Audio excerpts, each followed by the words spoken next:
कलयुग का निवास पहला स्थान है द्यूतम यानी कि जुआ।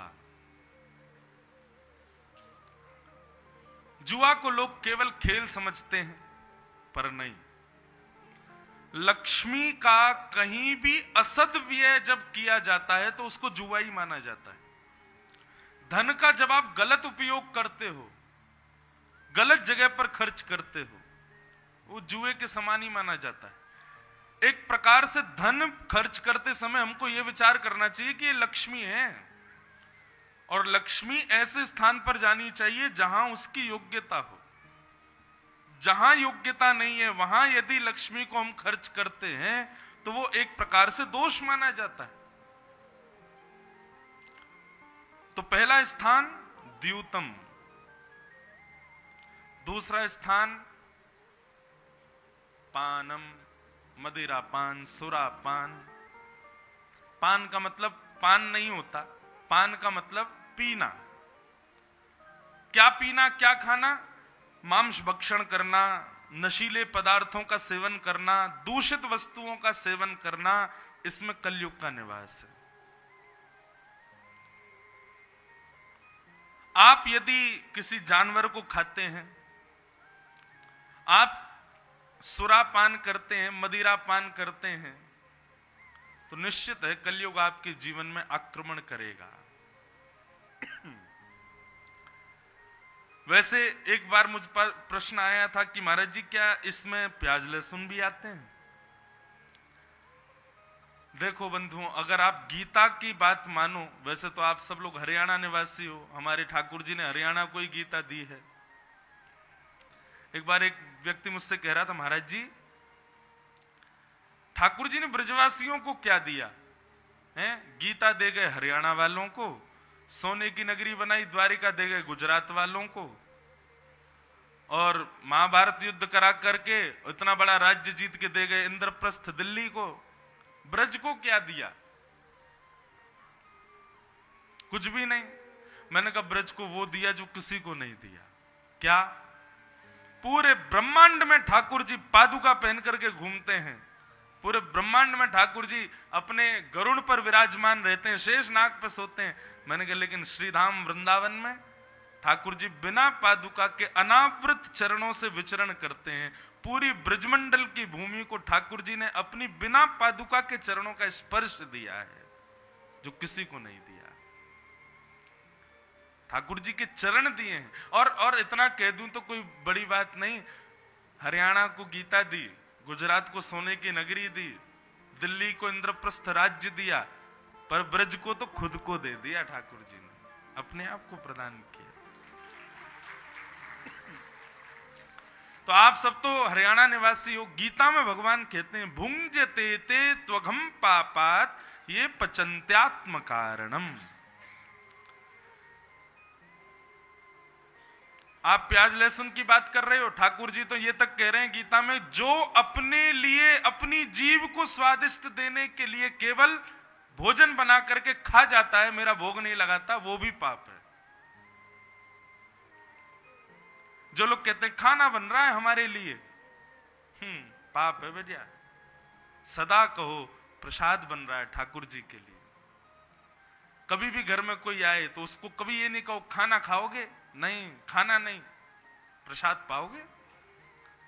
लेकिन खाना ही खिलाना पड़ेगा, क्यों? क्योंकि भोग बनता ही नहीं घरों में, प्रसाद लगता ही नहीं ठाकुर जी का।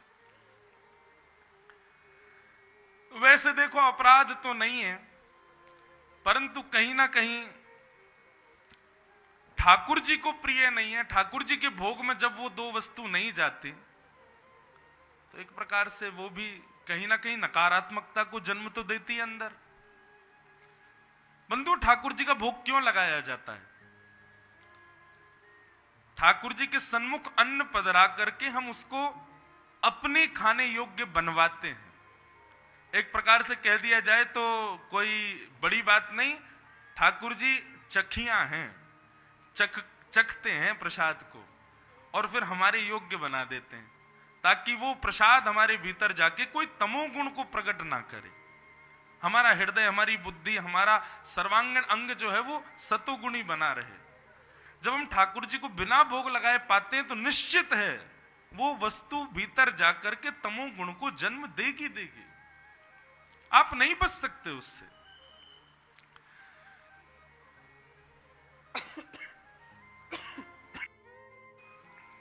तो प्याज लहसुन खाना कोई बहुत जघन्य अपराध तो नहीं है, पर ठाकुर जी को भोग नहीं लगता है इसलिए उसको पाना नहीं चाहिए। लेकिन भैया हाथ जोड़ के प्रार्थना, ये बेचारे निर्जीव जानवरों को मत खाओ, जिनका कोई दोष नहीं है। आपको पता है भोजन करने में जो लोग जानवर खाते हैं या कुछ भी खाते हैं, सबको अपनी जीव को तृप्त करना है। पेट को तो कुछ भी दे दो, पेट को भरने से मतलब है। पेट को ये नहीं कि छोले भटूरे मिलेंगे तभी मैं संतुष्ट हूंगा, उसको करेला खिला दो बेचारा तब भी संतुष्ट है। पेट को नहीं चाहिए, ये रस चाहिए हमारी जीव को। और आपको पता है जीव कितनी देर के लिए स्वाद लेती है? केवल 5 मिनट। वैसे तो 8 मिनट बताया जाता, 8 मिनट में, परंतु हर मिनट में जीव का स्वाद कम होता रहता है। आपको रसगुल्ला अच्छा लगता है, एक खा लो अच्छा लगेगा, दूसरा खाओगे तो पहले से कम आनंद आएगा, तीसरा खाओगे तो थोड़ा और कम आनंद आएगा, चौथा खाओगे तो और, पांचवा आपके सामने धर दिया भाग जाओगे, अब नहीं खाना भैया यार, अब हो गया बस। ये जीव चंद मिनट का सुख देती है और उसके लिए हम एक परिवार को मार के खा जाते हैं। किसी की मां, किसी के पिता बेचारे कौन कौन हमारी थाली में धरे जाते हैं, उनको लोग खा जाते हैं केवल 5 मिनट के स्वाद के लिए। ये पाप नहीं है? इसलिए भैया दूषित भोजन मत करो, किसी जीव को मत खाओ। और दूसरी बात, जिसका पान करने से बुद्धि आपके कंट्रोल में ही ना रहे, ऐसा सुरा क्या पीना। इसलिए उसमें कलयुग का निवास। तो पहला द्यूतम जुआ, दूसरा दूषित खाना और दूषित पीना, उसमें कलयुग का निवास। तीसरा पर स्त्री संग और पर पुरुष संग। विवाह के पश्चात सबके प्रति बहन या मां की भावना, और माताओं के अंदर भाई या पिता की भावना, इसके अतिरिक्त कोई और भावना अन्य के प्रति हो तो उसमें कलयुग है। और चौथा बताया गया सूना, यानी कि हिंसा। अच्छा, हिंसा का मतलब लड़ाई झगड़ा, मार काट, कलेश। अब ये केवल उपद्रव हम करें तो ही हिंसा माना जाएगा ऐसा नहीं। कई लोग मानसिक हिंसा करते हैं, मतलब बाहर से तो ऐसा दिखाएंगे भैया तुम ऐसे ही खुश रहो, अंदर ही अंदर सोच रहे हैं आगे जा गिर जा तेरा पाम टूट जाए। ये हिंसा है। इस प्रकार मनसा वाचा कर्मणा तीनों प्रकार से हिंसात्मक दृष्टि रखना, उसमें कलयुग का निवास है।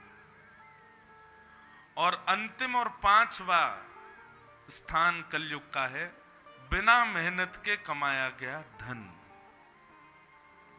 बिना परिश्रम के कमाया गया धन, फ्री फोकट का मिल गया धन, इसमें कलयुग का निवास।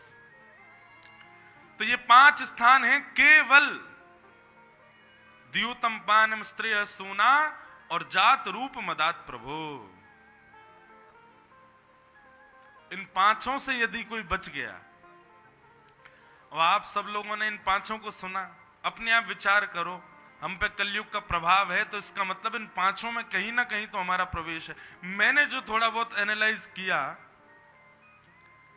हमारे अंदर कलयुग विशिष्ट रूप से 5वें स्थान से प्रवेश करता है, बिना मेहनत का कमाया गया धन। धन का अति उपभोग केवल अपने ही लिए जब किया जाता है तो उसमें कहीं ना कहीं कली का निवास है और वो प्रभाव डालेगा। इसलिए हमारे शास्त्र क्या करते हैं, 100 रुपया कमाया तो 10 तुरंत निकाल दो, दे दो किसी को, दान कर दो।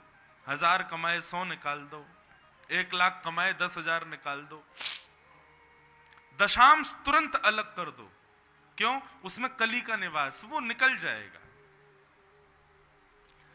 तो इस प्रकार भैया ये 5 स्थान हैं। प्रयास करो कि आज के बाद इन 5 का आस्वादन ना किया जाए, इन 5 के चक्कर में ना पड़ा जाए। और एक बात और कहें, जो ये 5 कामों में हो उनका संग भी छोड़ो। आजकल वैसे बहुत कठिन काम है।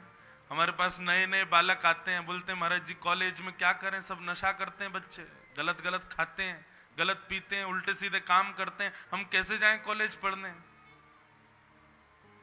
सूरदास जी की पंक्ति याद कर लो, तजोरे मन हरि विमुखन को संग, जाके संग कुमति उपजत है, पढ़त भजन में भंग।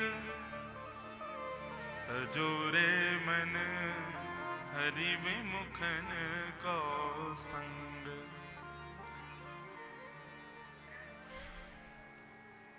तजोरे मन,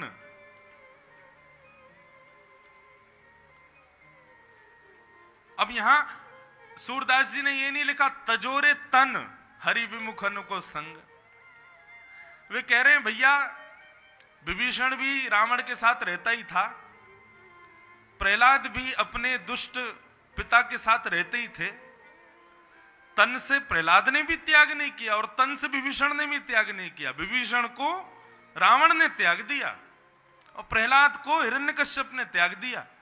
मैंने कल भी कहा था बंधुओं कि आप अपने अयोग्यता और अवगुणों को निकालने का प्रयास मत करो, आप भजन जीवन में ले आओ। अयोग्यता अवगुण आपका त्याग कर देंगे, वो समझ जाएंगे हम इसके पास रहने योग्य है ही नहीं। भैया ये भजन ज्यादा ही करता है, नाम जब इसमें बहुत ज्यादा ही है, इसमें वैष्णव गुण ज्यादा है, तो अयोग्यताएं अपने आप ही चली जाएंगी। तो तन से भले ही त्याग मत करो। अब कॉलेज जाएंगे तो रहना ही पड़ेगा, बैठना ही पड़ेगा उसके पास। क्या करो? मन से कभी उसको स्वीकार मत करो। और एक बात बताएं, मानव के पास में एक क्वालिटी है, भगवान ने एक बहुत अच्छी क्वालिटी मानव को दी है, नाटक करने की। हम लोग एक्टिंग बहुत बढ़िया करते हैं,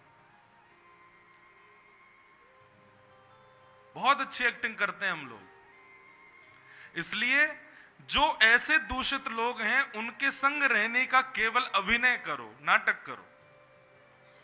उनके साथ बैठो तो उनको ऐसा लगे कि भाई ये तो हमारे जैसा ही है बिल्कुल, लेकिन मन से वास्तविक रहो। अभी पता है बंधुओं, उल्टा होता है, हम मंदिर में तो अभिनय करते हैं और संसार में वास्तविकता रखते हैं। उल्टा करो, संसार में अभिनय करो, नाटक करो, बहुत बढ़िया वाला नाटक, 1 नंबर करो सबके संग। सबको यूं लगे ये तो मेरा ही है, इसका संपूर्ण मैं ही हूं। और ठाकुर जी के सामने वास्तविक रहो। दूषित लोग जो हैं उनका मन से त्याग करो। विदेश कभी जाएंगे ना,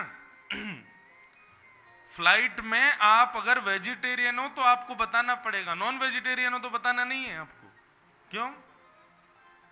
बहुसंख्या जो होगी वो नॉन वेजिटेरियनों की है। कितनी विडंबना है। आजकल विद्यालयों में, कॉलेज में बच्चे जाते हैं, अगर वो गलत नहीं खाते, गलत नहीं पीते, गलत काम नहीं करते तो उनके मित्र नहीं बनते। कितने सारे बच्चे मेरे पास ऐसे आते हैं, बोले महाराज जी हम जॉब नहीं कर पा रहे, हम मन से काम नहीं कर पा। क्यों? हमारे जितने भी ऑफिस में सब है, सब गलत काम करते हैं, हमसे होता नहीं, तो मेरा कोई मित्र नहीं, मुझसे कोई बात नहीं करता। जरूरत भी क्यों है ऐसों को मित्र बनाने की? ठाकुर जी को सखा मानो ना, और केवल अपने कर्म का निर्वहन करो। देखो कर्म तो करना पड़ेगा, संसार में है ना, बस कलयुग में बहुत विषमताएं हैं।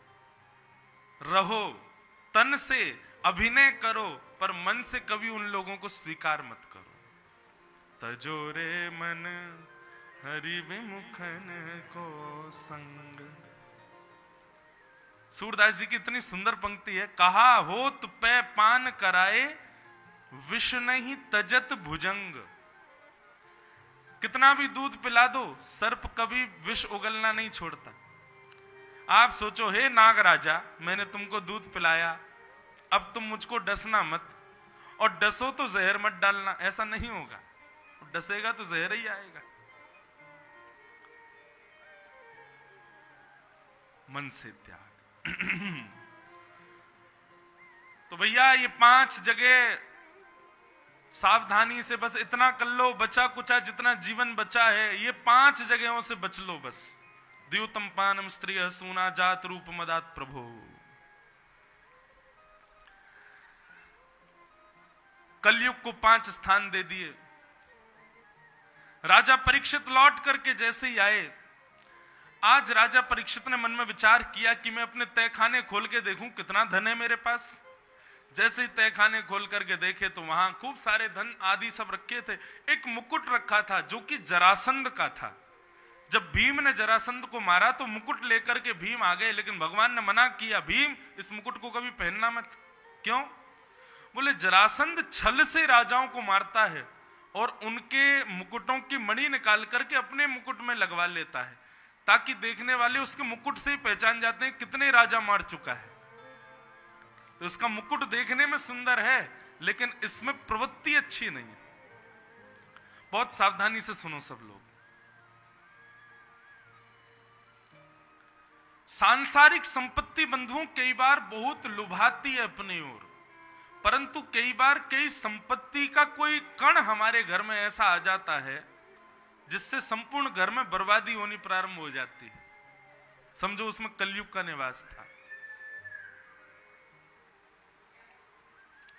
राजा परीक्षित ने जैसे ही उस मुकुट को देखा, परीक्षित ने सोचा ये मुकुट बड़ा सुंदर है, पहन के देखूं मैं कैसा लगेगा।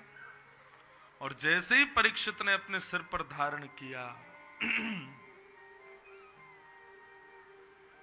अनीति का धन कलयुग ने दिमाग पर असर किया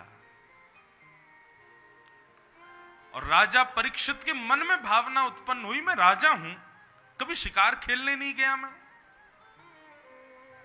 और आज राजा परीक्षित शिकार करने के लिए वन में गए।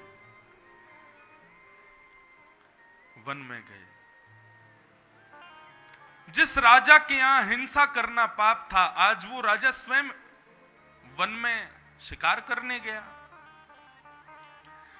वन में जाकर के किसी जीव को मार तो पाए नहीं राजा परीक्षित, क्योंकि अभ्यास ही नहीं था। परंतु प्यास से व्याकुल हुए तो एक संत के आश्रम में पहुंच गए और आश्रम में जाकर के संत से जल की याचना की, परंतु संत ध्यानस्थ बैठे थे।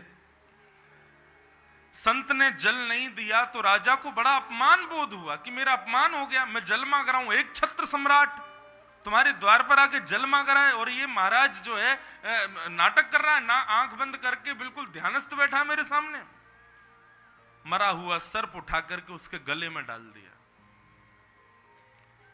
बंधुओं, कलयुग का प्रभाव हमारे ऊपर हो रहा है, इसके कुछ सिम्टम्स हैं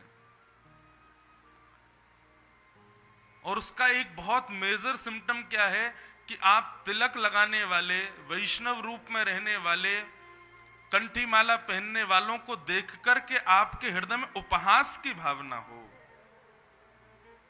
सम्मान की भावना ना हो, प्रणाम की भावना ना हो, दंडवत की भावना ना हो, समझना ही कलयुग का प्रभाव है।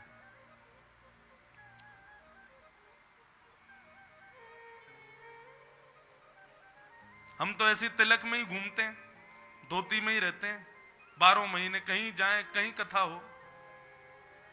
कई लोग प्रणाम भी करते हैं, कई लोग मजाक भी उड़ाते हैं। तो बस मन में ये आ जाता है जिसने प्रणाम किया उसको देख के तो लगता है भाई देखे कलयुग से बचा, इसलिए नहीं कि मुझे प्रणाम किया, वैष्णव रूप देख करके इसके मन में भाव आया कि इनको प्रणाम करना चाहिए। लेकिन जो उपहास जैसा कर देते हैं कभी, या कई लोगों के घरों में भी कई लोग कहते रहते हैं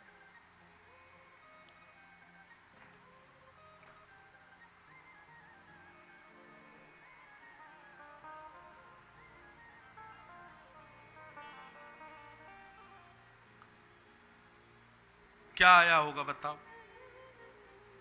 खिसक के आओ आगे, किसको? धीरे धीरे आ जाओ बस। आज हम कथा कैसे भी कर लें, बहुत डिस्टर्ब हो रहा है हमको आज। बस आप लोग थोड़ा प्रयास करो कि अब जिसको जहां जगह मिल जाए भैया वहीं बैठ जाओ, और ज्यादा जगह कम हो जाए तो अपनी गोद गोद में ही बैठा लियो भैया, तो आज यहीं बैठ ले, कथा सुनेंगे दोनों भैया बैठ के हैं। लेकिन अब ज्यादा परेशानी ना हो इसका प्रयास करना। और जो लेट आएगा, जो जागत है सो पावत है, जो जल्दी आ गए उनको मिलेगा, जो नहीं तो फिर बाहर आज बैठो सब लोग। हाँ बस कथा सुनो। क्या बता रहा था मैं? क्या बता रहा था? तो इन पंच स्थानों से बचो बंधु। द्यूतम पानम स्त्रिय सूना जात रूप मदात प्रभु। राजा परीक्षित ने, हाँ ये बता रहा था कि वैष्णव को देख करके यदि उसके प्रति उपहास की भावना हो, समझो कलयुग का प्रभाव है। अच्छा ठीक है, हमारे अंदर उपहास की भावना नहीं, लेकिन मन में यह भी नहीं आया कि भाई कोई वैष्णव है, इनको जय श्री कृष्ण तो कर लें, राधे राधे तो करें, तो भी समझो कलयुग का प्रभाव है। बंधुओं, नियम कैसा होना चाहिए? वैष्णव भेष दिखे, चाहे आपका अपरिचित हो, उसको प्रणाम करो। और प्रणाम करने का मतलब जरूरी नहीं लेटो ही जमीन में दंडवत, हाथ जोड़ लो, सर झुका लो। आप कहोगे महाराज जी वो व्यक्ति योग्य नहीं है, फिर भी अरे वो व्यक्ति योग्य नहीं है, लेकिन उसका जो स्वरूप है वो स्वरूप वैष्णव है। भक्तमाल जी में इतनी महिमा बताई गई वैष्णव स्वरूप की। आपको पता है क्या सीता जी को नहीं पता था कि ये रावण है? जगत जननी जानकी, जब उनको ही नहीं पता चल रहा कि ये सामने वाला योग्य व्यक्ति नहीं है, तो कैसे हो सकता है? कभी कभी मन में भाव आता है जानकी जी ने स्वयं को रावण को प्रदान केवल इसलिए किया क्योंकि वो वैष्णव रूप में आया था। वैष्णव रूप के सम्मान के लिए जानकी जी ने स्वयं को प्रदान कर दिया। इसलिए भैया रूप का तो सम्मान करो, भले ही व्यक्ति योग्य। तिलक लगाया है, धोती में है, कंठी माला गले में है, राम नाम कृष्ण नाम राधा नाम मुख से कह रहा है, तो इसका मतलब वो वैष्णव भेषधारी ही हो। आप अपना कर्तव्य पूर्ण करो, उसको दंडवत करो, प्रणाम करो। आज के बाद हिसार में कहीं भी कोई भी वैष्णव दिखे, हमारी बस ये बात मानो, उसको प्रणाम करो। इससे ठाकुर जी आपसे ही प्रसन्न होंगे। भक्तमाल जी में कथा आती है, दो हंस थे मानसरोवर में, वैष्णवों का बड़ा सम्मान करते थे। तो एक नगर का एक राजा था, उस राजा को दिमागी ऐसी बीमारी हो गई कि उसका दर्द नहीं दूर हो रहा था। तब वैद्यों ने आकर के बहुत सारे लेप लगाए, लेकिन राजा का दर्द दूर नहीं हुआ। तब एक वैद्य ने एक औषधि बताई, बोले कि महाराज आपको एक ऐसा रोग हुआ है, इस रोग की बीमारी, ये रोग की दवाई केवल एक है, हंस के कलेजे को निकाल करके उससे एक औषधि बनाई जाएगी जिसको आपको लेप के रूप में माथे पर लगाना, तब आपका ये रोग दूर होगा। अब राजा के लिए क्या सक्षम नहीं है। राजा ने सैनिकों को बुलाया, बोले जाओ, हंस कहां रहते हैं? मानसरोवर में, कैलाश में, वहां से हंस पकड़ के लाओ, मेरे लिए दवाई बनवाओ। सैनिक चले गए मानसरोवर। मानसरोवर में हंसों को देखा। अब सैनिक उनको पकड़ने का प्रयास करें तो सैनिकों से दूर दूर भागे, मानसरोवर में पकड़ ही नहीं पाए सैनिक। एक दिन, 2 दिन, 3 दिन हो गए, महाराज क्या करें, कैसे पकड़ें? तभी एक दिन सैनिकों ने क्या देखा कि मानसरोवर के एक छोर पर कुछ वैष्णव, कुछ साधु महात्मा, कुछ भजनानंदी वैष्णव भक्त उन हंसों को अपने हाथ से दाना खिला रहे हैं और उन हंसों को अपने हाथ से सहला रहे हैं, हंसों को प्रणाम कर रहे हैं। हंस भी सर झुका झुका के प्रणाम कर। तो सैनिकों ने देखा, बोले देखो ये साधु महात्मा वैष्णव संत वृंदों को देखो, उनके हाथों से दाना भी खा रहे हैं, हमसे दूर भाग रहे हैं। बोले हमारा सैनिक वेश है ना, इसलिए एक काम करो, हम भी साधु वेश धारण करते हैं। साधु बन गए सारे सैनिक, और साधु बनकर के जब गए तो बंधुओं हंसों को पता था कि ये सैनिक हैं, लेकिन साधु वेश में आए हैं, कहीं साधु वेश का अपमान ना हो जाए, इसलिए हंस उनके पास चले गए। जैसे ही पास गए तो दाना खिलाने के प्रलोभन में दोनों हंसों को बंदी बना लिया। हंसों के नेत्रों से आंसू गिरने लगे। वे जानते थे कि ये साधु नहीं है, लेकिन केवल वेश साधु का है, उसका अपमान ना हो जाए, इसलिए स्वयं को अर्पित कर दिया। ठाकुर जी ये लीला देख रहे थे, अब भगवान से कहां रहा जाए। बोले बताओ, ये जानते हुए भी कि ये वैष्णव नहीं है, केवल वेश वैष्णव का अपने आप को प्रदान कर दिया। भगवान एक वैद्य का रूप धारण करके राजा के यहां पहुंच गए, और राजा के यहां जाकर के कहा, भगवान आपको हंसों को मारने की जरूरत नहीं है, मैं एक औषधि देता हूं, आपकी पीड़ा दूर हो जाएगी। राजा ने कहा नहीं हुई तो? बोले नहीं हो तो फिर आप हंसों को मार देना। भगवान ने अपने हाथ से एक औषधि बना करके लेप के रूप में जैसे राजा को लगाई, एक रात्रि में ही राजा का दर्द दूर हो गया। राजा बड़ा प्रसन्न हो गया। सैनिकों का वैद्य जी को बुला के लाओ, मैं उनको बहुत सारा धन धान्य देना चाहता हूं। सैनिकों ने खूब दौड़ा, ठाकुर जी नहीं मिले। वैद्य जी थे, वैद्य जी थोड़ी थे, ठाकुर जी थे। इतने में जो बंदी हंस थे वो हंस बोल पड़े, बोले राजा वो वैद्य नहीं मिलेंगे। क्यों क्यों नहीं मिलेंगे? बोले क्योंकि वो वैद्य नहीं थे, भगवान थे। हम हंसों ने जानबूझ करके इन सैनिकों को अपने आप को हवाले कर दिया, इनके वैष्णव वेश की वजह से। इस वजह से ठाकुर जी प्रसन्न होकर के आए और अपने हाथ से औषधि बना के तुमको दे गए। इतनी महिमा है वैष्णव वेश की। इसलिए बंधुओं, योग्य अयोग्य का विचार मत करो, वैष्णव है प्रणाम करो।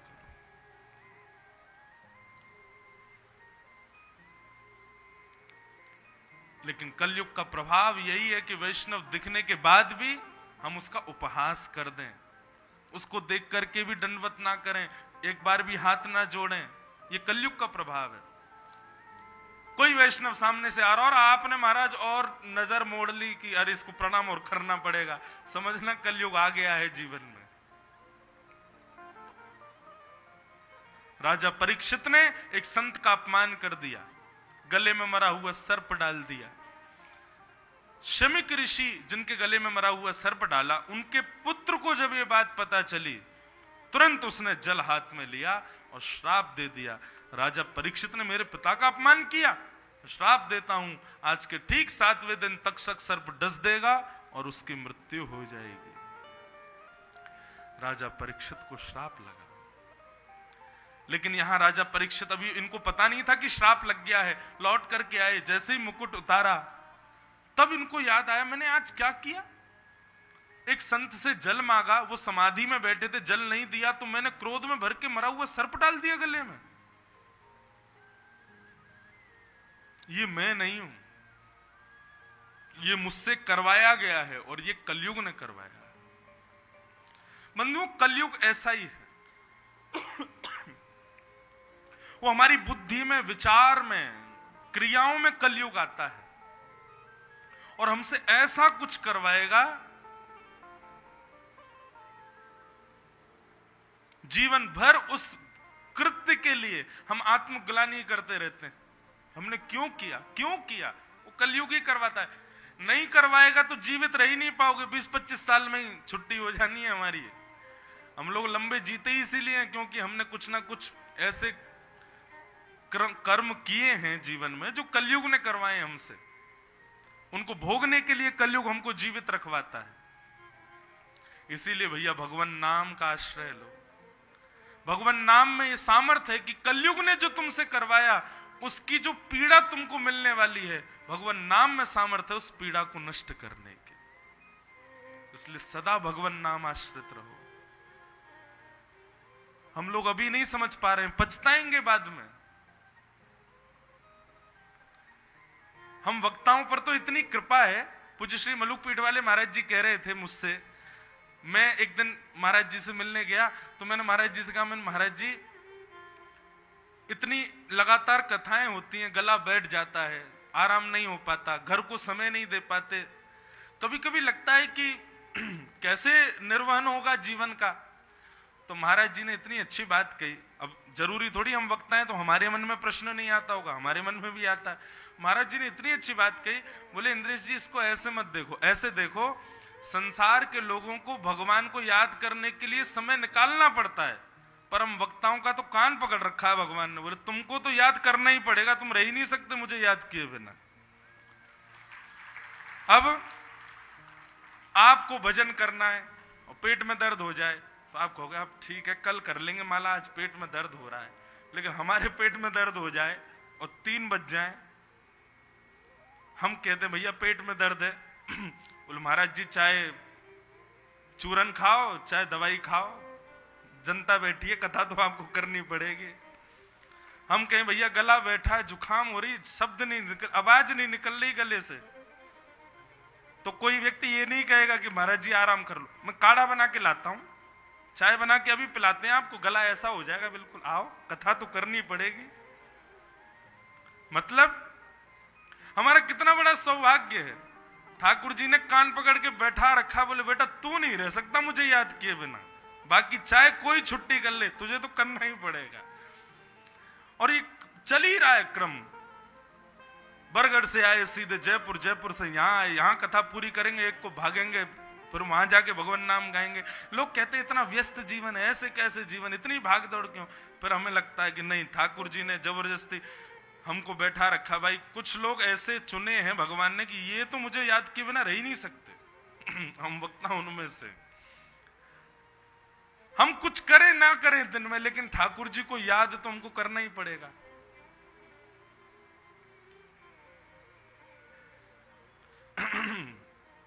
तो राजा परीक्षित ने जैसे ही मुकुट उतारा, उनको याद आया मैंने क्या किया ये। इतने में ही शमिक ऋषि के शिष्य आए और आकर के राजा परीक्षित को बताया, महाराज मैं शमिक ऋषि के आश्रम से आया हूं जहां आप आज आए थे। आपने जो कृत्य किया उससे दुखी होकर के शमिक ऋषि के पुत्र श्रृंगी ने आपको 7 दिन में मरने का श्राप दिया। आप अपनी मुक्ति का उपाय खोज लीजिए। इस विषय में बंधुओं सबसे सुंदर बात यह है कि राजा परीक्षित दुखी नहीं हुए, आनंदित हो गए। अपनी पत्नी के सामने मुस्कुराते हुए गए और बोले पता है क्या हुआ? बोले क्या? 7 दिन में मरने का श्राप लगा है मुझे।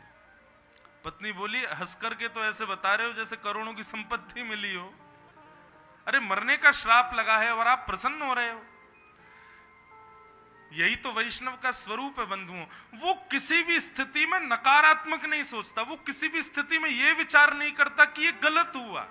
वो हर स्थिति में यही विचार करता है, सुदामा जी के घर यदि आज भोजन नहीं बना तो सुदामा जी की पत्नी रोती, कैसा जीवन हमारा। कल एकादशी थी तो पूरे दिन कुछ खाया नहीं, आज द्वादशी थी तो घर में कुछ खाने को नहीं। ये कैसा जीवन है हमारा। सुदामा जी कहते अरे शुक्र मना, संसार के लोग महीने में 2 ही एकादशी रखते हैं, लेकिन तेरी और मेरी तो ठाकुर जी 10-10 एकादशी करा देते महीने में। एकादशी का मतलब वैष्णव भगवान को याद करे और भगवान वैष्णव को याद करें। सुदामा जी के नाचा कर जब भोजन ना मिले, क्यों? बोले सोच आज ठाकुर जी तुझको याद कर रहे हैं। वैष्णव का स्वभाव स्वरूप है बंधुओं, वो हर स्थिति में भगवत कृपा का अनुभव करता है। राजा परीक्षित बोले 7 दिन में मरने का श्राप नहीं लगा है, मुझे तो वरदान मिला है। 7 दिन से पहले यदि ब्रह्मा भी चाहे कि मेरी मृत्यु हो तो नहीं हो सकती, क्योंकि एक ब्राह्मण ने 7 दिन का जीवन दान दिया है। कोई व्यक्ति ये नहीं कह सकता कि मैं कल जीवित रहूंगा, कभी भी प्राण निकल सकते हैं। क्या भरोसा है इस जिंदगी का, साथ देती नहीं ये किसी का, साथ देती नहीं ये किसी का। भरोसा है इस जिंदगी का, क्या भरोसा है इस जिंदगी का, क्या भरोसा है इस जिंदगी का, क्या भरोसा है इस जिंदगी। उत्सव मनाना है, जन्मोत्सव, और हम यहाँ यूं कह रहे हैं क्या भरोसा है इस जिंदगी का। लेकिन बंधुओं, वास्तव में क्या कुछ भरोसा है? हमसे बढ़िया तो राजा परीक्षित है, उसको 7 दिन में मरने का श्राप है, पर हम लोगों को तो कभी भी मरने का श्राप है, हम कभी भी मर सकते हैं। राजा परीक्षित यही बात तो कह रहे हैं अपनी पत्नी से, मुझे 7 दिन से पहले कोई नहीं मार सकता, और हम तो कभी भी मर सकते हैं। नहाने गए बाथरूम में, साबुन आ गया, पैर के नीचे लुढ़क गए, सिर पड़ा जमीन में, खत्म, पधार गए। मृत्यु का कोई भरोसा नहीं।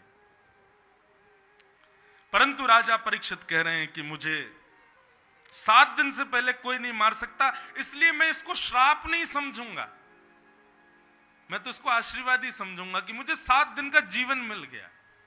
राजन, अगर तेरी मृत्यु शाम को भी होनी होगी तो टल गई 7 दिन लंबी, अब ढूंढ ले क्या करना है तुझे। हम तो इसी होप में जीते हैं कि आज नहीं कल कर लेंगे, आज नहीं कल कर लेंगे, और फिर कल जैसी आती फिर यही सोच ले आज नहीं कल कर लेंगे। कभी भी प्राण निकल सकते हैं भैया। राजा परीक्षित वन में गए और संतों के सामने जाकर के राजा परीक्षित ने प्रणाम किया और कहा, महाराज, मेरे जीवन के केवल 7 दिन बचे हैं, मुझे बताइए मैं क्या करूं। हजारों महात्मा प्रकट हो गए और सब ने अलग अलग उपाय बताए, लेकिन कोई भी प्रमाण से नहीं बोल पाया कि राजा परीक्षित तुम ये करो तुमको मुक्ति मिलेगी। तभी उस सभा में वेदव्यास जी के सुपुत्र श्री सुखदेव जी का आगमन हुआ। सब लोग हाथ जोड़ के प्रणाम करो। कि तत्रा भवद भगवान व्यास पुत्रो यदिच्छया गामटमानो नपेक्ष अलक्षलिंगो निज लाभ तुष्टो व्रतस्य वालैरवधूत भेष। बोलो सुखदेव जी महाराज की। सुखदेव जी की आयु कितनी है? त्वम द्वष्ट वर्ष, 16 वर्ष। 16 वर्ष के श्री सुखदेव जी तुरंत उस सभा में आकर के बैठे और राजा परीक्षित ने चरणों में प्रणाम करते हुए कहा, हे नाथ, जल्दी मरने वाले की मुक्ति का उपाय क्या है? कृपा कर मुझे बताइए। अतः पृच्छामि संसिद्धिम योगिनाम परमम गुरुम पुरुषस्येह यत् कार्यम म्रियमाणस्य सर्वथा। राजा परीक्षित ने अपनी मुक्ति का उपाय पूछा। अच्छा, यहां पर एक बात सुनो, थोड़ा ध्यान से सुनना। राजा परीक्षित ने जब सुखदेव जी को देखा ना, तो पहली बात राजा परीक्षित ने जो कही वो सुनो, कि ये शाम संस्मरणात् पुंसाम सद्यः शुद्ध्यन्ति वै गृहा किम पुनर्दर्शन स्पर्श पाद शौचासनादिवी। महाराज, मैं आज धन्य हो गया कि आप मेरे जीवन में पधार गए।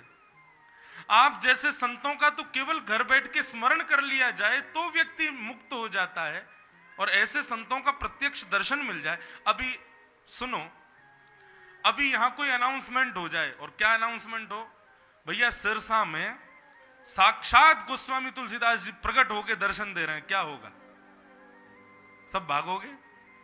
आप क्या भागोगे? मैं भी भागूंगा भाई। चलो भैया, कथा बाद में करेंगे, पहले तुलसीदास जी से मिलिए हैं। क्यों? क्योंकि आज तक हमने गोस्वामी जी को केवल पढ़ा है, केवल उनका स्मरण किया है, केवल उनके बारे में सुना है, और उनके बारे में पढ़ के, सुन के, स्मरण करके हम लोग अपने आप को इतना पवित्र समझते हैं, ऐसे गोस्वामी जी यदि साक्षात प्रकट हो जाएं तो कौन दर्शन को नहीं जाएगा।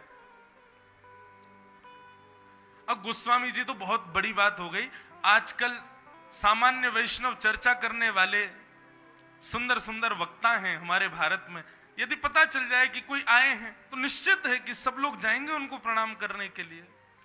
क्योंकि भैया जिनको हम घर बैठ के सुनते हैं, जिनका केवल हम स्मरण कर लेते हैं तो हम पवित्र हो जाते हैं।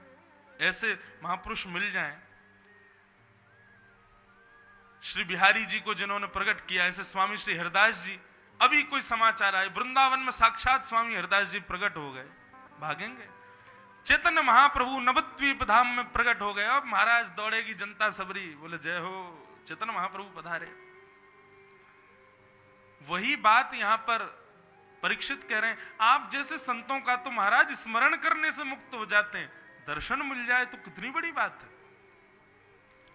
तेरी शरण में आके आप सब भी अपने गुरुजनों को याद करो, और कोई गुरुजन यदि स्मृति में ना हो, स्वामी श्री हरदास जी को याद करो, श्री गोपाल भट्ट गोस्वामी को याद करो, हितरवंश महाप्रभु को याद करो, रूप सनातन गोस्वामी को याद करो, और कुछ नहीं तो हमारे गिरधर लाल जी को याद करो, और सब लोग कृतकृत्य होकर के कहो। द्वितीय स्कंद यहां से प्रारंभ होता है भागवत का। और श्री सुखदेव जी महाराज बोलना प्रारंभ करते हैं।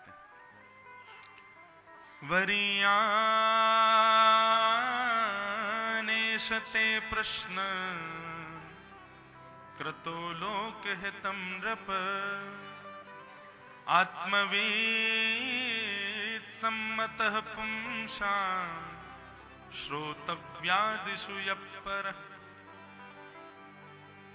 महाराज, आपने जो प्रश्न किया है ना, ये आपके अपने लिए तो नहीं है,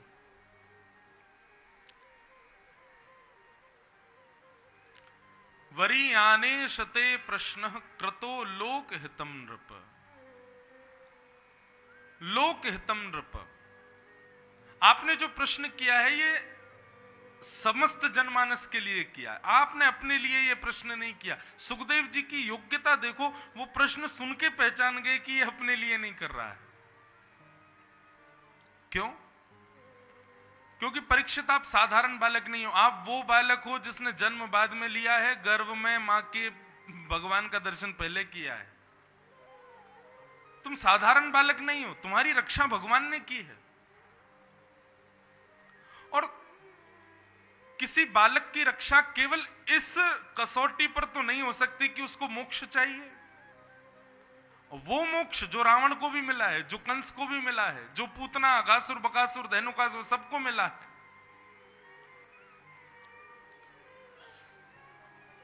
वही मोक्ष जो राक्षसों को भी मिल जाता है, उसी मोक्ष की कामना एक उस बालक को जिसने जन्म बाद में लिया, भगवत दर्शन पहले किया,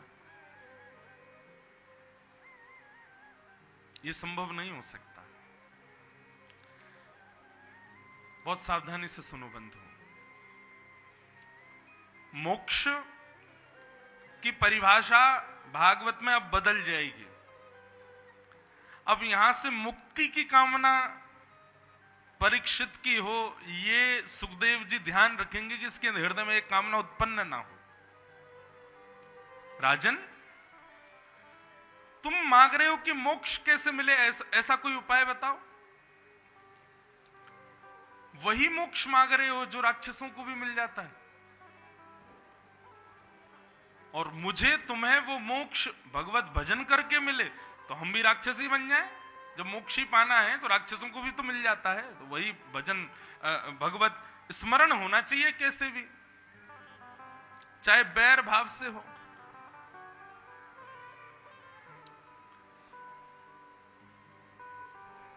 राजा परीक्षित की बात सुनकर के सुखदेव जी ने कहा, तुम मुक्ति की कामना मत करो राजन,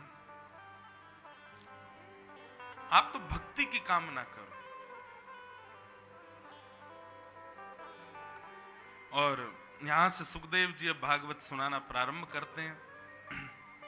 अब हम सूक्ष्म में जो जो विषय हैं उनको केवल आगे बढ़ाते हुए चलते हैं। राजा परीक्षित ने प्रश्न किया, सुखदेव जी ने मुक्ति की कामना को निरर्थक बताकर के भक्ति मां को ऐसा भाव कहा।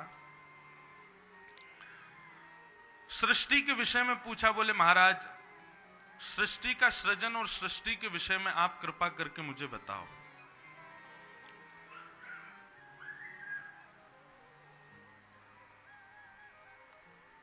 तब श्री सुखदेव जी महाराज राजा को सृष्टि का प्रसंग बताते हैं और सृष्टि का प्रसंग बताते हुए विदुर और मैत्री मुनि के सुंदर संवाद को सुनाते हैं, जहां पर विदुर जी महाराज को मैत्री मुनि ने सृष्टि प्रसंग सुनाया।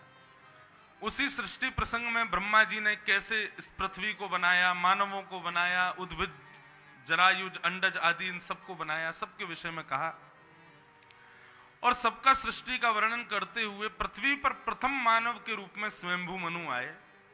स्वयंभू मनु के 2 बेटा प्रियव्रत और उत्तानपाद, 3 बेटी आकुति, देवहूति और प्रसूति। अब यहां देवहूति माता का प्रसंग बताया गया, जिन देवहूति का विवाह कर्दम ऋषि से हुआ और इनके यहां पर भगवान कपिल बन करके प्रकट हुए। बोलो कपिल भगवान की जय। कपिल देवहूति संवाद बंधुओं अद्भुत ज्ञान का सार है श्रीमद् भागवत में, और जिस विषय को समझने के लिए लगभग 2.5-3 घंटे तो बहुत कम है, ऊपर से एकाग्रता और चाहिए मन में, बोलने वाले को भी सुनने वाले को भी। तो इसलिए देवहूति कपिल संवाद का व्यास जी ने विराज जाओ भैया, थोड़ी देर और हम कथा कह लें, फिर आप खूब उधम मचाना। जिनके भी बालक हैं कृपा कर इनको बिठा लो। और हमारी थोड़ी प्रार्थना, आगे जितनी माताएं बहनें भाई लोग बैठ, आप उठो नहीं, हमको थोड़ी देर बस आप दे दीजिए। 7 बजे के ऊपर हम नहीं जाएंगे, बस 7 बजे। पीछे बहुत लोग बड़े भाव से बैठे हैं, सबको कथा श्रवण का सुख चाहिए, पर आप कृपा कर हम पर बस थोड़ा सा ये अनुग्रह कर दें, हमको थोड़ा समय दें कि हम अपने भाव प्रस्तुत कर सकें। क्षमा मांगते हुए ये विषय कह रहे हैं, ध्यान से सुनो। बहुत गंभीर है भागवत का विषय, इतनी आसानी से समझ में और कहना बहुत मुश्किल होता है। एकाग्र चित्त होना बहुत जरूरी है, इसलिए थोड़ा ध्यान से श्रवण करें।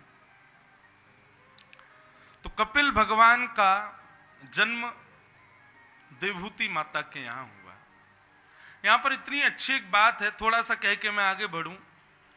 कर्दम ऋषि ने 1000 वर्ष तक तपस्या की और तपस्या के बाद भगवान प्रकट हो गए। बोले वरदान मांगो, क्या चाहिए? तो कर्दम ऋषि ने ऐसा वरदान मांगा कि भगवान के आंखों से आंसू आ गए। कर्दम ऋषि ने क्या मांगा कि तथा सचाहम परिवोडु काम समान शीलाम ग्रह में धेनु। भगवान तथा चाहम परिवोडु काम समान शीलाम ग्रह में धेनु। हे नाथ, 1000 वर्ष की तपस्या के बदले केवल आप मुझे इतना दे दीजिए कि मैं जितना आपसे प्रेम करता हूं इतनी ही प्रेम करने वाली लड़की से मेरा ब्याह हो जाए। मैं जितनी आपकी भक्ति करता हूं, जितनी आपकी सेवा करता हूं, जितना मैं आपका भजन करता हूं, इतना ही भजन सेवा पूजा पाठ करने वाली कन्या से मेरा ब्याह हो जाए। भगवान बोले इसके लिए तुमने 1000 वर्ष तपस्या की? कर्दम ऋषि बोले जी भगवान। ठाकुर जी बोले पहले तो मेरे पास आओ, गले लगो मेरे, मैं तुमसे बहुत प्रसन्न हूं। हृदय से लगा लिया कर्दम ऋषि को। वाह भैया, दुनिया के लोग किस किस भाव से तपस्या करते हैं, लेकिन तुम्हारे भाव अद्भुत हैं। मानो भगवान का चित्त मोह लिया कर्दम ऋषि ने। बोले ठाकुर जी मैं अकेला भजन करूं, वो रोटी बनावे सब्जी बनावे और भजन से कोई मतलब ना रखे, मुझे सुख नहीं मिलेगा। मेरा तो मन है कि मैं भी भजन करूं, मेरी पत्नी मुझसे भी ज्यादा भजन करे, मैं भी सेवा करूं, मेरी पत्नी आपका मुझसे भी ज्यादा सेवा करे। नाथ, ऐसी जीवन संगनी मिले, उसके लिए मैंने तपस्या की। हर व्यक्ति को तपस्या करनी चाहिए ऐसी। जितने भी वैष्णव यहां कुआरे बैठे हो, जिनके ब्याह नहीं हुए हैं अभी, ये मंत्र याद कर लो। तथा चाहम परिवोडु काम समान शीलाम ग्रहमेद धेनुम। रोज इसकी एक माला किया करो ठाकुर जी के आगे। इसका अर्थ क्या है?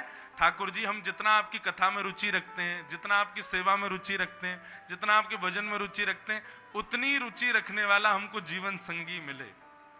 अच्छा, ये मंत्र केवल आपके पति पत्नी के लिए नहीं है। बालक जन्म लेने वाला हो तब भी इसका जाप करो। हे नाथ, हमारा बालक हमारे समान आपसे प्रेम करने वाला हो, उसके लिए करो। ठाकुर जी इतने प्रसन्न हो गए, भगवान के नेत्रों से प्रेमाश्रु छलक पड़े। प्रेमाश्रु में खुशी के आंसू आ गए ठाकुर जी को। कितना प्रेम करते हैं भक्त मुझसे। बताओ, पत्नी मांग रहा है, उसके लिए 1000 वर्ष तपस्या की कि मेरे समान भक्त पत्नी मिले। भगवान बोले, चिंता नहीं करो, पृथ्वी के प्रथम मानव स्वयंभू मनु, उनकी बेटी देवहूति, उससे तुम्हारा ब्याह होगा। कर्दम ऋषि बोले, कब होगा?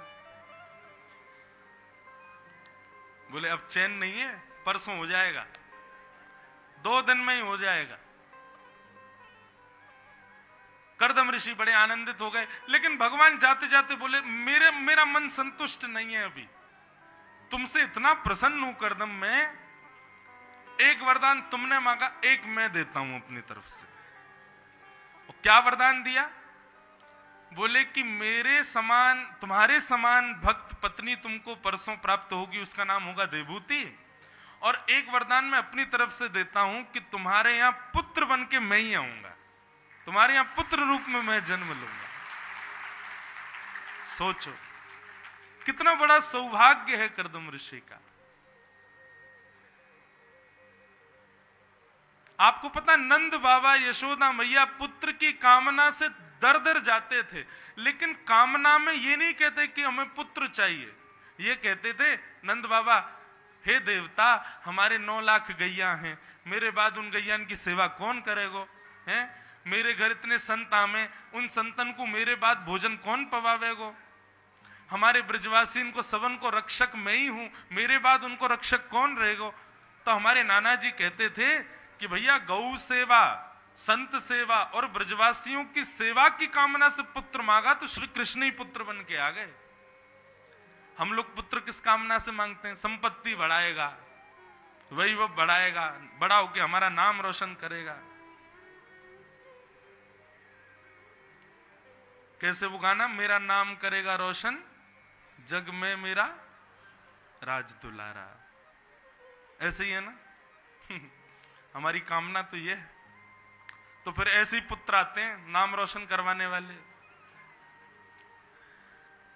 पुत्र की कामना, पुत्री की कामना, पत्नी की कामना, पति की कामना, इस भाव से करो, नाथ हमारे समान आपसे प्रेम करे, ऐसा भक्त मिले। कर्दम ऋषि को भगवान ने कहा कि मैं पुत्र बन के आऊंगा आपके यहां। कर्दम ऋषि तो और आनंदित हो गए। कर्दम ऋषि का विवाह देवहूति के साथ हुआ और उनके यहां पुत्र रूप में भगवान कपिल पधारे। बोलो कपिल भगवान की जय। सारे तीर्थ बार बार गंगा सागर, वहीं पर श्री भगवान कपिल आज भी विराजमान हैं और कोई विशिष्ट वैष्णव पहुंच जाए तो उसको निश्चित दर्शन होते हैं। ऐसे कपिल भगवान ने यहां पर अब सांख्य शास्त्र, जिसको श्रीमद् भागवत की फिलॉसफी कहें तो दर्शन शास्त्र, लोग दर्शन शास्त्र पर पीएचडी करते हैं, वो दर्शन शास्त्र यही है, कपिल देवहूति संवाद। बहुत अद्भुत ज्ञान है। देवहूति माता ने बहुत सारे प्रश्न किए और उन समस्त प्रश्नों का उत्तर भगवान कपिल ने दिया। 1-2 प्रश्न हम सुन लें, उसका उत्तर भगवान क्या दे रहे हैं वो भी सुन, फिर आगे चलते हैं। देवहूति माता ने भगवान से प्रश्न किया। प्रश्न तो बहुत सारे हैं,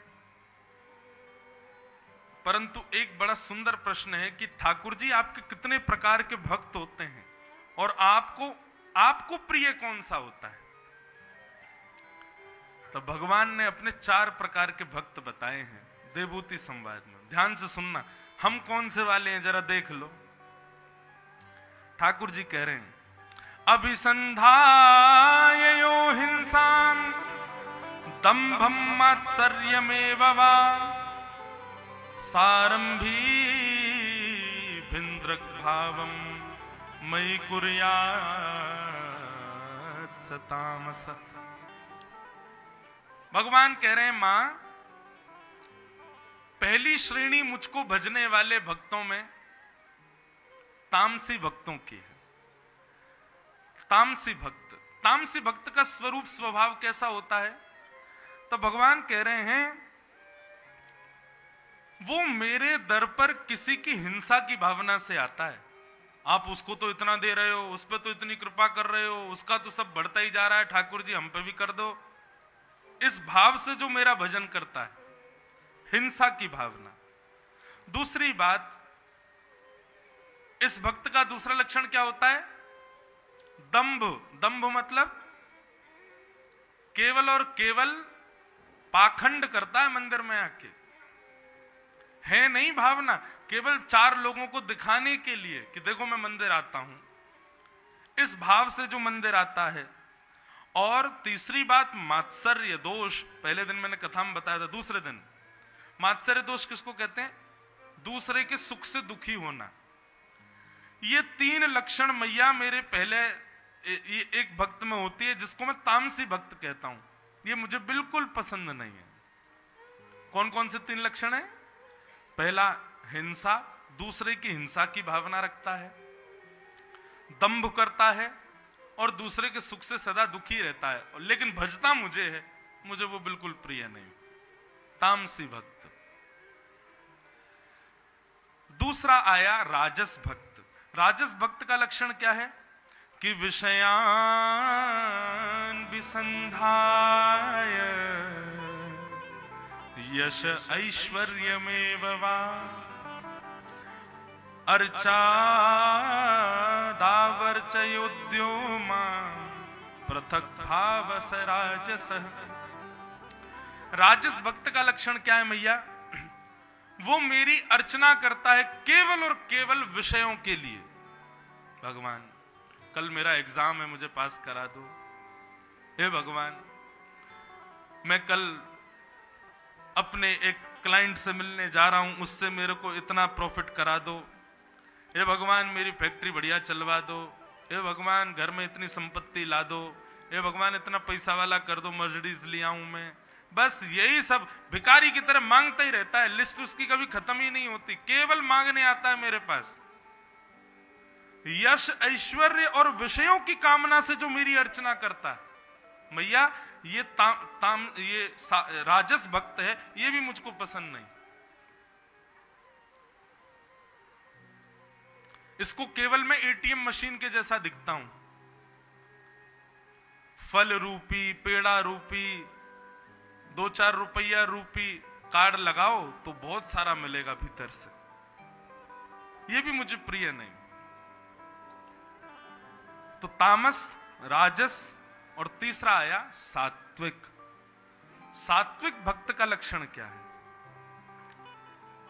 कि कर्म निर्हार मुद्दिश्य परस्मिन् वा तदर्पणम यज्ञेद्यश्चव्यमिति तवा पृथक भाव स सात्विक। भगवान कह रहे हैं मैया,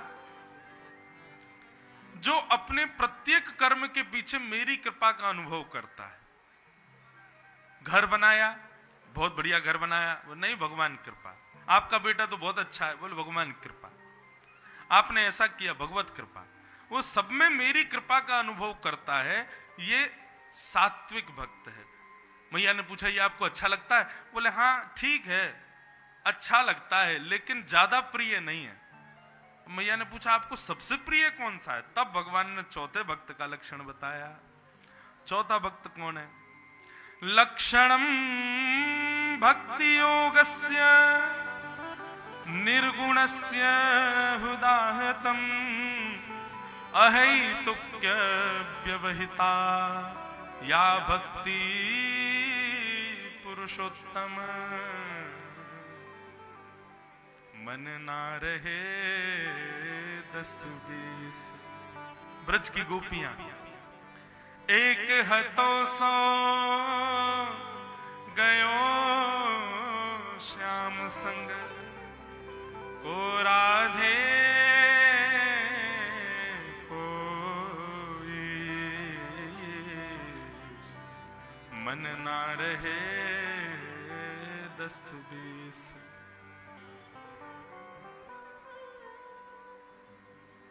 उद्धव जी गए वृंदावन, गोपी और ब्रजवासियों को समझाने लगे, बोले तुम कृष्ण को भूल जाओ। ब्रजवासी बोले क्यों? बोले क्योंकि वो परमात्मा है और परमात्मा किसी एक का नहीं होता, जगत का होता है। वो कृष्ण बनकर के आए थे, आपके यहां लीला वीला की उन्होंने, पर अब आप उनको भूल जाओ। गोपियां बोली तो फिर क्या करें उसको भूल के? बोले कि अपना मन कहीं और लगाओ। गोपी बोली हम पे 10-20 मन नहीं है उद्धव, एक उसको दे दें, एक उसको दे दें, एक वहां दे दें, एक वहां बांट दें, एक ही मन है। और वो भी गयो श्याम संग, जब तक कन्हैया गयो अपने संग ही ले गयो, और तुम कह रहे हो किसी और को भज लो। एक ही मन है, वो भी श्याम सुंदर ले गयो। हमें कोई जरूरत ना है कि लाला यहां पे आवे हमारे सामने खड़ो रहे। हम वाकी हैं, वो हमारो है, बस हमारो प्रेम यही समाप्त, और हम यही में राजी हैं कि हम सदा वाकी हैं। ऐसी निर्गुण भक्ति जिनके भीतर है, भक्ति योग के लक्षण जिनके भीतर विद्यमान हैं,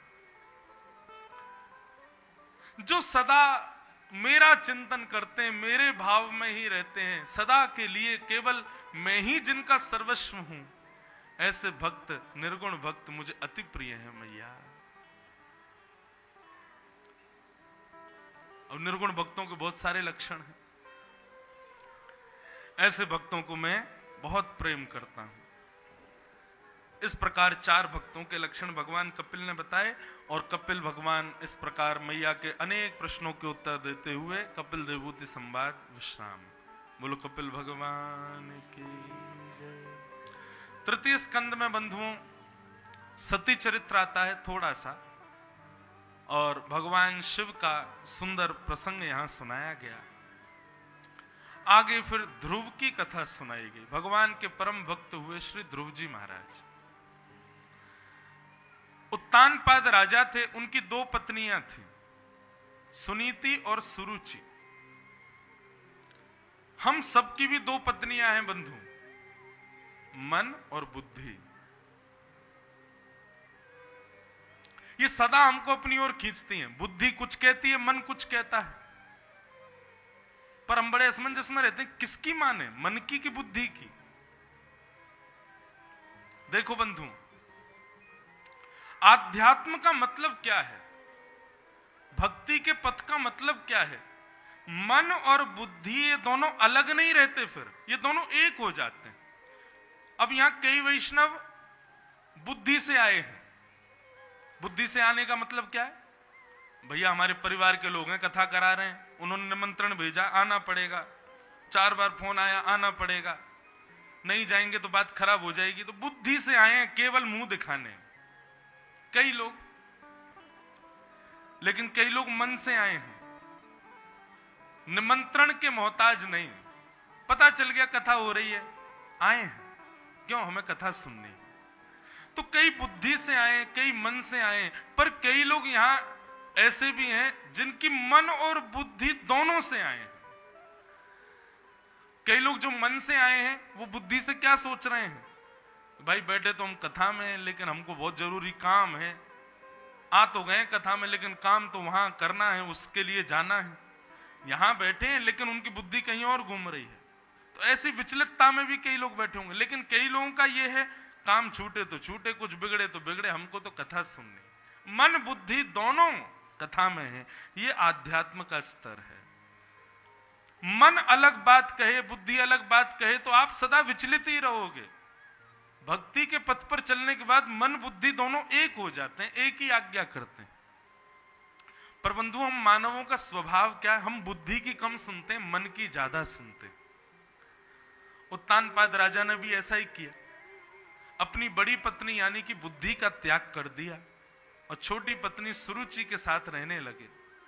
बड़ी पत्नी के पुत्र हुए ध्रुव और छोटी पत्नी के पुत्र हुए उत्तम। ध्रुव जी महाराज अपने पिता से दूर मां के साथ रहते थे। एक दिन मां से पूछा, मां मेरे पिता कौन है? मां ने बताया, ये जो सामने महल है ना बेटा, इसमें जो राजा है वो तुम्हारे पिता हैं। ध्रुव जी महाराज अपने पिता की गोद में बैठने की भावना से महल के अंदर गए।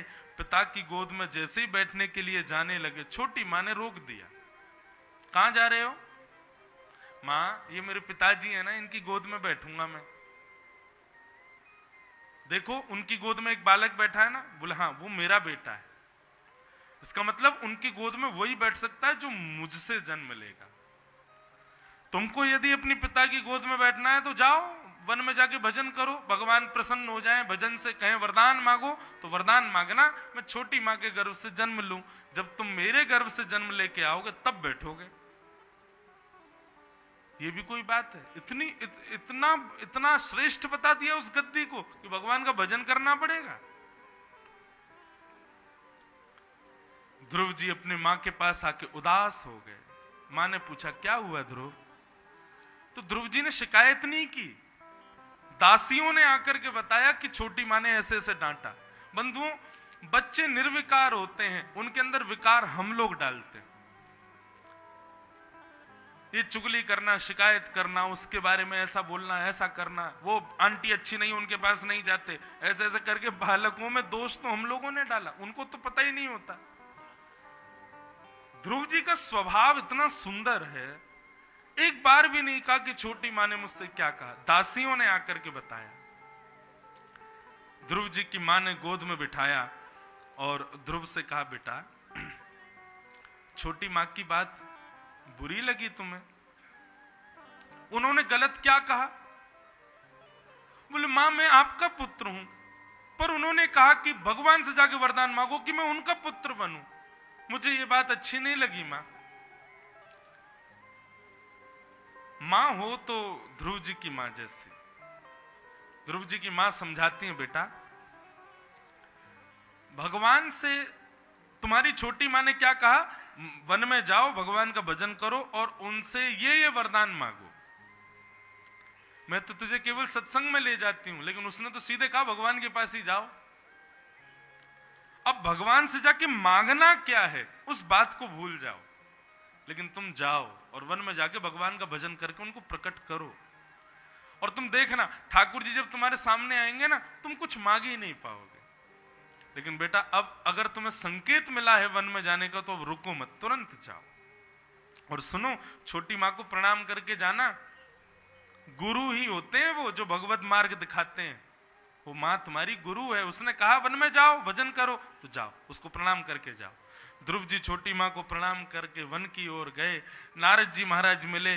नारद जी ने परिचय पूछा, ध्रुव जी ने अपना परिचय बताया। नारद जी ने वापस जाने का प्रलोभन दिया, लेकिन ध्रुव जी नहीं लौटे। तब नारद जी ने कहा, बालक सच्चा है, भगवत प्राप्ति करेगा। तो एक मंत्र प्रदान किया, नमो भगवते तुभ्यं वासुदेवाय धीमहि प्रद्युम्नाय निरुद्धाय नमः संकर्षणाय च। ओम नमो भगवते। बंधुओं, इस मंत्र को द्वादशाक्षर मंत्र कहा जाता है। कितने अक्षर? 12, द्वादश। हमारे गुरुजी विनोद में बोलते हैं कि ये भगवान का फोन नंबर है, इस पर रोज मिस कॉल मारा करो, ओम नमो भगवते वासुदेवाय। और एक आध मिस कॉल नहीं, 100, 150, 300, 400, लाख, 1.5 लाख मिस कॉल रोज मारा करो। ये जो नाम जप जापक जो होते हैं, ये क्या करते हैं, जितनी बार नाम जपते हैं उतनी बार ठाकुर जी को मिस कॉल तो पहुंचती ही होगी। एक साधारण भाषा में समझा रहा हूं। अब किसी को बार बार कॉल करोगे, कभी तो रिटर्न कॉल आएगा उसका। और जिस दिन रिटर्न कॉल आ गया, रिटर्न कॉल किस किस पे आया? स्वामी श्री हरदास जी पे आया था, चेतन महाप्रभु पे आया था,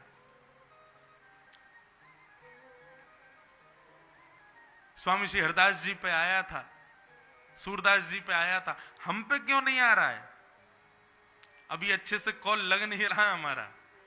तो ये 12 अक्षर मंत्र जो है, ये भगवान का फोन नंबर है, इस पर रोज एक रिंग तो डाला ही करो। क्या पता किसी दिन ठाकुर जी देख लें भाई किसकी इतनी मिस कॉल पड़ी है, और किसी दिन रिटर्न कॉल आ गई तो आनंद हो जाएगा। ओम नमो भगवते वासुदेवाय, ये मंत्र भागवत का सिद्ध मंत्र है बंधुओं। आप अपने गुरु मंत्र का जाप करो, आप अपने नाम मंत्र का जाप करो, पर अपने संपूर्ण दिन में एक बार इसका भी जाप किया करो। ओम नमो भगवते वासुदेवाय भगवत प्राप्ति का सर्व सिद्ध मंत्र है श्रीमद् भागवत का। ध्रुव जी वन में गए और वन में जाकर के 5 महीने तपस्या करके ध्रुव जी ने भगवान को प्रकट कर लिया। 5 महीने के अंदर भगवान गरुड़ पर आरूढ़ होकर के आ गए, शंख चक्र गदा पद्म धारण करके ध्रुव जी के सन्मुख खड़े हो गए। आपने ताली बजाई, परंतु जब ध्रुव जी के सामने भगवान प्रकट हुए तो कई लोग नाराज हो गए। क्यों? बोले हमको यहां सालों साल बीत गए, हजारों वर्ष बीत गए, भगवान आए नहीं, और ये ध्रुव ने 5 महीने में आ गए इसके यहां भगवान। क्यों? किसी ने कहा राजा का बेटा है ना इसलिए, किसी ने कहा छोटा बालक है, दया आ गई होगी भगवान को। पर ये सब बातें निरर्थक हैं बंधुओं। क्यों इतनी जल्दी भगवान आ गए ध्रुव जी के पास? इसका इतना सुंदर उत्तर है, बहुत ध्यान से सुनिएगा बंधुओं। ठाकुर जी ये नहीं देखते कि आप कितना नाम जपते हो, कितना तप करते हो, कितने साधन करते हो, कितने व्रत करते हो, कितने पवित्रता से रहते हो, तिलक लगाते हो कि नहीं, धोती पहनते हो कि नहीं, आप वैष्णव रूप में रहते हो कि नहीं, एकादशी निष्ठा तो नहीं त्यागते। ये सारी क्रियाएं ठाकुर जी नहीं देखते। ठाकुर जी देखते हैं जो भी कुछ कर रहे हो उसमें लगन कितनी है, उत्कंठा कितनी है।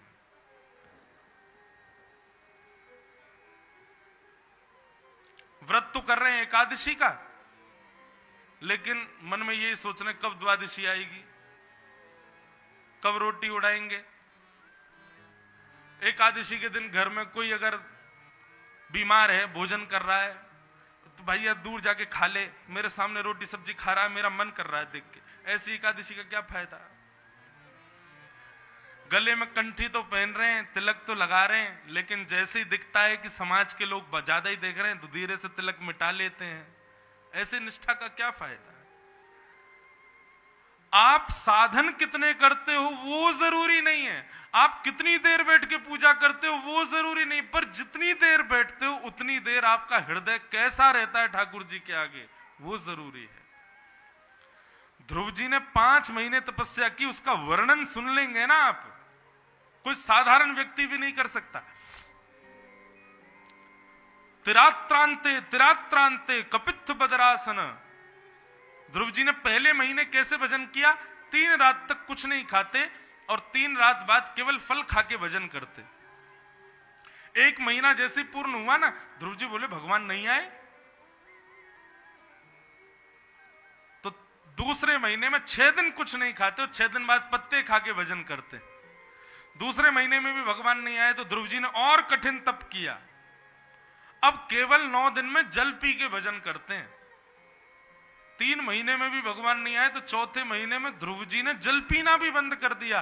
12 दिन में केवल एक बार श्वास लेते हैं, हवा पीते हैं। और जब 4 महीने पूरे हो गए भगवान नहीं आए तो ध्रुव जी बोले ऐसे कैसे नहीं आओगे? ध्रुव जी बोले अब मैं श्वास ही नहीं लूंगा। श्वास भीतर लेकर के और महाराज ऊर्ध्वबाहु होकर के ध्रुव जी ने जब तप करना प्रारंभ किया, मतलब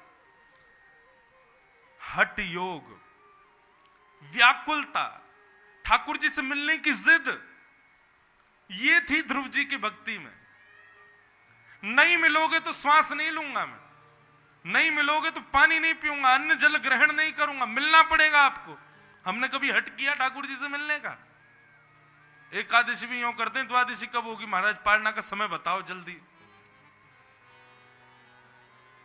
और हम कहते हैं ध्रुव जी को इतनी जल्दी भगवान मिल गए।